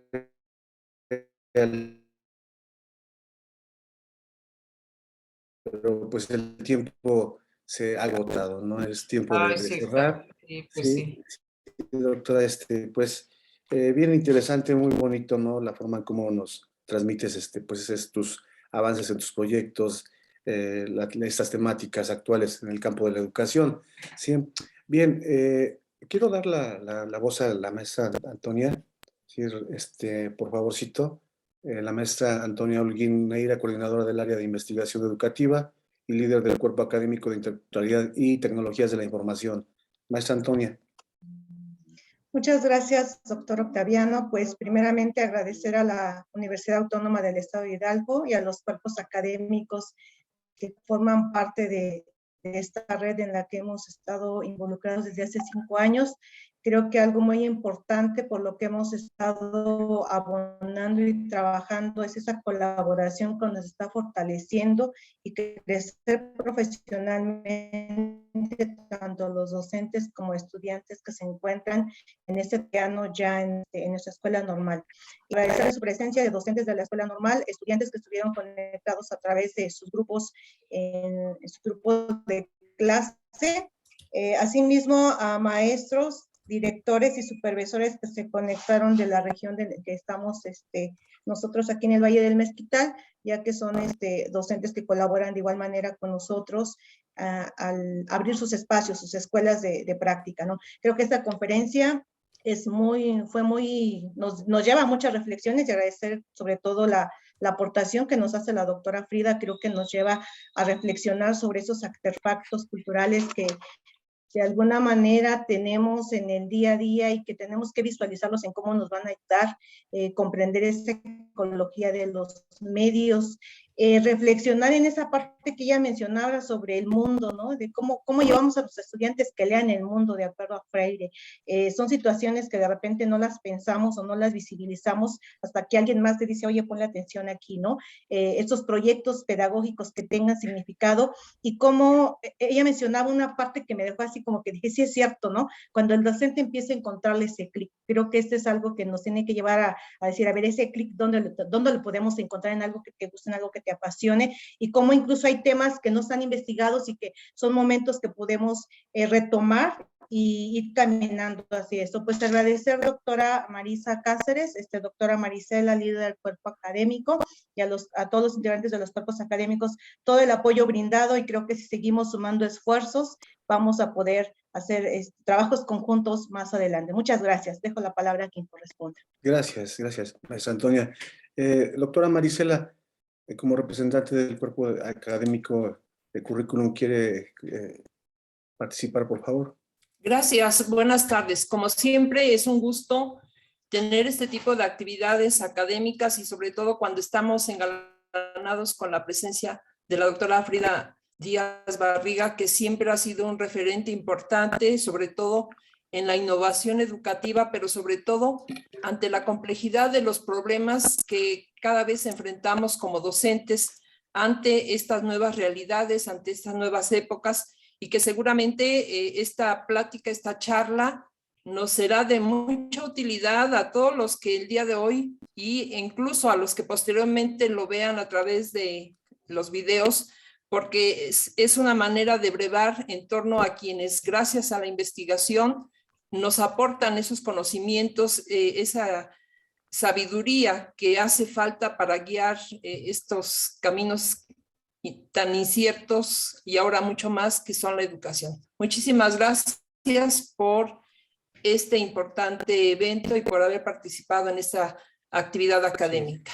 Gracias, doctor. Gracias, doctora. Sí, sin duda alguna, pues seguimos dando las gracias a la doctora Frida, que en la primera invitación accedió a compartirnos esta conferencia tan bonita y tan interesante y tan importante.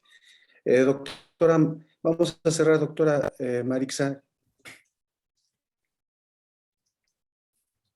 Muchísimas gracias. Realmente, bueno, pues para nosotros ha sido un espacio de reflexión, de análisis, de activar muchas miradas hacia la lógica de la investigación y revitalizar cómo desde la docencia tenemos un gran camino por recorrer en ámbitos de los entornos educativos contemporáneos. Creo que Frida nos ha dejado sobre la mesa grandes desafíos y un derroche de conocimientos para ir viendo desde dónde vamos a, bueno, pues coadyuvar a dar respuesta a esta gran cantidad de situaciones emergentes a resolver. Nuestro reconocimiento y nuestro cariño, doctora, y a continuación le damos lectura a la constancia de reconocimiento a esta actividad, la cual dice así a la letra. la Universidad Autónoma del Estado de Hidalgo, el Instituto de Ciencias Sociales y Humanidades y la Escuela Normal del Valle de Mezquital otorgan la presente constancia a la doctora Frida Díaz Barriga Arceo por la impartición de la conferencia magistral Retos de los profesionales de la educación ante la nueva normalidad, dirigida a alumnos y docentes de la licenciatura y posgrado en Ciencias de la Educación pertenecientes al área académica de Ciencias de la Educación del Instituto de Ciencias Sociales y Humanidades y de la Escuela Normal del Valle del Mezquital, llevada a cabo por medio de la plataforma Zoom el día lunes 2 de mayo del año en curso. Firman el doctor Alberto Severino Jaén Oliva, director del Instituto de Ciencias Sociales y Humanidades, la maestra Holguín Neira, coordinadora del área de investigación educativa de la Escuela Normal del Valle del Mezquital, y su servidora, Marisa Librada Cáceres Mesa, como jefa del área académica de Ciencias de la Educación. Nuestro reconocimiento, doctora. Siempre las puertas de estas instituciones estarán abiertas para usted y todo su equipo, porque sabemos que siempre trabaja con ese gran equipo de estudiantes, de profesores, que de alguna u otra manera en estos espacios de interacción crecemos todos. Muchas gracias, muchos éxitos y nuestro reconocimiento para todas y todos los que nos han acompañado en esta sesión, estudiantes, académicos, desde las diferentes instancias y espacios, creo que nos ha nutrido de manera trascendental. Un abrazo con cariño. Muchas gracias. Muchas gracias. Muchas gracias a ustedes. El honor ha sido mío, de verdad. Cuando gustes, doctora, ya nos estás comentando para poder revitalizar un espacio de interacción presencial. Siempre lo tendremos presente, ¿sí? ¿Verdad? Ya verán que sí, ya que se regularice todo un poco más, nos vamos a darles un taller por allá con todo gusto. Además, Excelente. siempre nos tratan con tanto cariño que nos sentimos muy contentos, como en casa. Claro que sí, con todo gusto, Gracias, cariño. gracias a ustedes, muy amables. Gracias. Un abrazo también a todos. Gracias igual. Muy bonita tarde, gracias, hasta luego. Hasta Gracias, luego. doctora, gracias. Hasta luego, gracias. Hasta luego. Gracias, igual agradezco. Gracias. El apoyo, doctor Moreno. Gracias, doctor Moreno. Doctora Gracias a todos los colegas, Raúl, gracias Raúl, Toñita, Ángel, Marisela, Sarita, que la vi por ahí, a todos un abrazo grande. ¿Eh? Muchas Gracias. Muchas gracias. Muchas Bueno, gracias. sí. Buenas tardes a todos. Se les quiere y se les Buenas tardes. extraña. Un abrazo a todos. Esperamos pronto vernos y seguir trabajando en Buenas los tardes, proyectos. Gracias. Muchas gracias.